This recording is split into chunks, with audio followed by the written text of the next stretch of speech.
इस बार अगर कोई बच्चा वाकई में डेडिकेटेड है, जिसने पिछले 2-3 सालों में अपने आप को बनाया है, भुनाया है, मेहनत की है, उसके अंदर एक आग है आगे बढ़ने की, तो इनमें से कोई ना कोई यूँ समझ लो कि एक जाल फेंकेगा तो कोई ना कोई मछली फंसी जाएगी, वो वाली बात है। मेरा मानना है अगर मेरे जैसा जो है डम्ब व्यक्ति जिसके स्कूल में काफ़ी कम नंबर आते थे, अगर वो इस मुकाम तक पहुंच सकता है तो आप तो यार बहुत होशियार हैं, ठीक है, क्योंकि आपके साथ मैं हूँ शुरू से। ये मैंने पहले भी कहा था कि सर 2023 में काफ़ी सारे पेपर होने वाले हैं।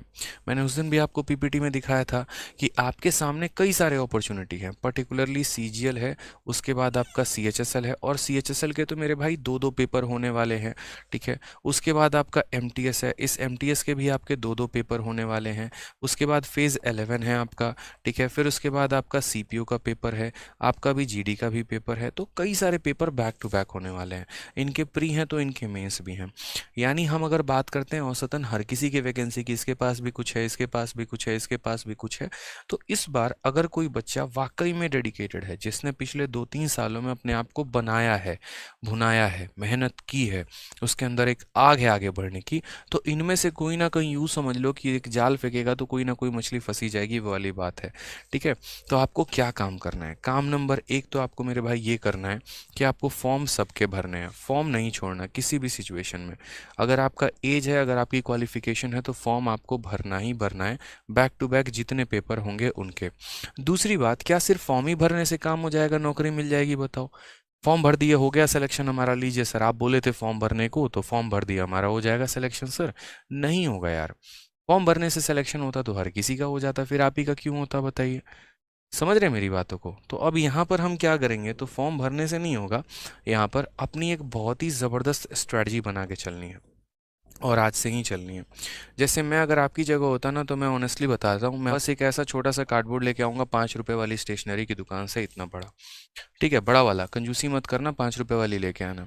यहाँ पर मैं एक तरफ है ना ऐसे, यहाँ पर मैं एक तरफ क्या करता था, अपना प्लानर लिखूंगा। प्लानर मतलब मेरे पास कितने दिन बचे हुए हैं। जैसे मानो मैंने 1 मंथ का शेड्यूल बनाया है, या 2 मंथ का शेड्यूल बनाया है, या 3 मंथ का बनाया है, तो यहाँ पर दिन लिखे होते थे 1, 2, 3, 4। हो सकता है बहुतों को बेफिजूल लगे, हो सकता है बहुतों को इंटरेस्टिंग लगे, क्योंकि तरीके बदलते रहा करो, उससे मोटिवेशन मिलती है, थोड़ा अच्छा लगता है, ठीक है। ऐसे कर करके मानो मैंने 45 डेज के शेड्यूल बनाए, तो 45 दिन तक मैंने यहाँ कर दिया, ठीक है। उसके बाद मैंने यहाँ टारगेट बनाया कि इन 45 दिनों में मुझे क्या करना है। तो इन 45 दिनों में जैसे मानो मैथ्स है, तो मैथ्स का मुझे यहाँ पर चैप्टर है प्रॉफिट परसेंटेज हो गया, फिर यहाँ पर प्रॉफिट एंड लॉस हो गया, फिर यहाँ जैसे मानो टाइम एंड वर्क हो गया, फिर मानो SICI हो गया। ऐसे करके मैंने 4 चैप्टर यहाँ लिख दिए हैं। एक एडवांस का भी बीच में लगा दो, ताकि अरिथमेटिक एडवांस साथ में चलते रहे, ठीक है। यहाँ पे कोई दिक्कत की बात है?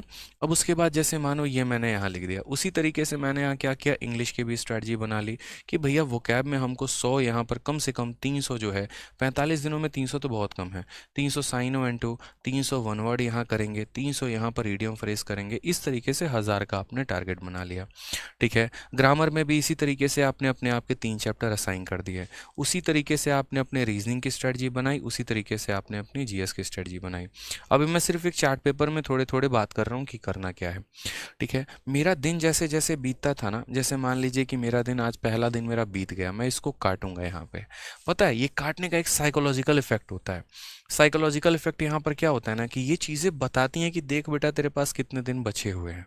आपको भी पता है कि आज का दिन आपका चला गया, लेकिन अगर वो चीज़ सामने से दिख रही होती है ना, तो महसूस ज़्यादा होता है।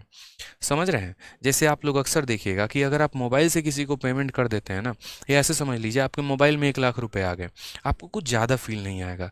लेकिन अगर मैं 100-100 रुपए की मात्र 10,000 की गड्डी आपके हाथ में ला के दे दूँ ना, तो वो पैसा फिजिकल है, आपके सामने है, वो दिखता, अरे बाप रे इतना पैसा है। 1 लाख रुपए अगर मानो 10-10 रुपए के नोट ला के 1 लाख दे दिए ना, इतना सारा हो जाएगा, अरे बाप रे इतना 1 लाख रुपया होता है। फिजिकल चीज़ें ज़्यादा प्रभावित करती हैं इंसान को, क्योंकि वो दिमाग पर ज़्यादा प्रभाव देती हैं। तो ये जो चीज़ें हैं ना, जब आप लिखते हैं तो आपको यहाँ दिखता है, अरे यार मेरे दिन कम हो रहे हैं। ये मेंस वाले बच्चे को भी करनी चाहिए, प्री वाले बच्चे को भी। और फिर उसके बाद तो अब यहाँ कट लगाया करो, परसेंटेज खत्म तो परसेंटेज पे कट लगा दिया, प्रॉफिट लॉस। इससे पता है क्या होता है, इससे एक और चीज़ का सबसे बड़ा जो फायदा होता है ना, वो मेरे भाई इसके जो बेनिफिट्स होते हैं वो यहाँ पर ये होते हैं कि आप अपने आप का आकलन कर पाते हैं, आप बहुत अच्छे तरीके से सेल्फ एनालाइज कर पाते हैं। इससे क्या होता है, हो सकता है आपका एक टारगेट आपका फेल हो जाए, लेकिन दूसरा टारगेट बनने में काफ़ी सहायता मिलती है। आपको पता चल जाता है कि यार 45 दिनों में मेरी औकात कितनी है, मैं कितने मैथ में चैप्टर लगा सकता हूँ, कितने इंग्लिश में कवर अप कर सकता हूँ, कितने रीजनिंग में। क्योंकि आज भी तो आप देखो ना यार, 1.5 साल हो गया तैयारी करते, 1 साल हो गया तैयारी करते, 1000 वोकेबलरी आपको याद नहीं है। तो कम से कम ये तो बताएगा कि तुमने 45 दिनों में क्या कमाया है। जितने आपके यहाँ पर चार्ट में कट लगे होंगे, समझ लीजिए मेहनत आपने उतनी ही की है। और कट नहीं लगा है तो मतलब आपने नहीं की है। तो सबसे बड़ा आकलन यही है। क्यों जाते हो किसी और की वीडियो देखने स्ट्रैटेजी की, क्यों जाते हो कुछ और करने? सिंपल यहीं से फोकस मारो ना यार, अपना एनालिसिस करो ना। ठीक है, तो इस तरीके से जो है आप काम कर सकते हैं अपना शेड्यूल बना के। ठीक है, साथ में यहाँ पर जो है कुछ नोट भी लिख सकते हैं। नोट यहाँ पर क्या लिख सकते हैं, अपनी चीज़ों के बारे में। जैसे मानिए आपने पढ़ाई की, आपको लगा यार ये जो वाला जो पॉइंट है ना और कवर अप कर लेना चाहिए, जैसे फॉर्मूला बुक है वो भी थोड़ा सा देख लिया। जैसे मानो हो सकता है कोई मॉक टेस्ट दिया, कुछ अच्छा क्वेश्चन लगा, तो उसके लिए एक स्पेशल डायरी बना ली, उस डायरी का यहाँ मेंशन कर दिया। तो ये ऐसे बहुत रामबान तरीके से इस तरीके से चीज़ें साबित होती हैं। मैंने हर बार मतलब हर 2-2 महीने पे मेरा चार्ट टेबल जो है वो बदलता रहता था। ठीक है, मैं कभी फुर्सत में फ़ोटो दिखाऊंगा आपको यहाँ पे। ठीक है, तो इससे हमारा बहुत ज़्यादा बेनिफिट होता है, इस पर काम करो आप। क्योंकि देखो, आपकी गलतियां आपको पता है, आपकी अच्छाइयाँ आपको पता है। ठीक है, आज के समय में ऐसा ज़माना नहीं है कि हर अर्जुन के पीछे कोई द्रोणाचार्य खड़ा है। मेरे लिए यहाँ पर लाखों अर्जुन है, उनके लिए द्रोणाचार्य मैं ही हूँ। ठीक है, तो यहाँ पर सब पर एक एक चीज़ नज़र नहीं रखी जा सकती है। लेकिन हाँ, जो मैं यहाँ पर बातें बताऊंगा अगर उसको हमारे अर्जुन लोगों ने फॉलो कर लिया तो यूँ समझ लीजिए कि जो नौकरी है वो सीधा से मछली की आँख ही है और निशाना वहीं पर रखना है आपको। ठीक है, तो इस तरीके से मेहनत करते रहो अच्छे से, कुछ भी इम्पॉसिबल नहीं है। मेरा मानना है अगर मेरा जैसा जो है डम्ब व्यक्ति जिसके स्कूल में काफ़ी कम नंबर आते थे, अगर वो इस मुकाम तक पहुंच सकता है तो आप तो यार बहुत होशियार हैं। ठीक है, क्योंकि आपके साथ मैं हूँ शुरू से और आपकी अपनी मेहनत भी है, तो आप तो बहुत आगे जा सकते हैं। ठीक है, जीवन में कुछ भी इम्पॉसिबल नहीं है यार, कुछ भी इम्पॉसिबल नहीं है। तो यार देखो, वीडियो अच्छी लगती है ना तो लाइक ज़रूर किया करो यार। आप लोगों के लाइक से बहुत मोटिवेशन मिलती है, बहुत हिम्मत मिलती है और पढ़ाने की और अच्छा करने की और बढ़िया कंटेंट लेकर आने की। और साथ में वीडियो को हर जगह पे शेयर भी किया करो।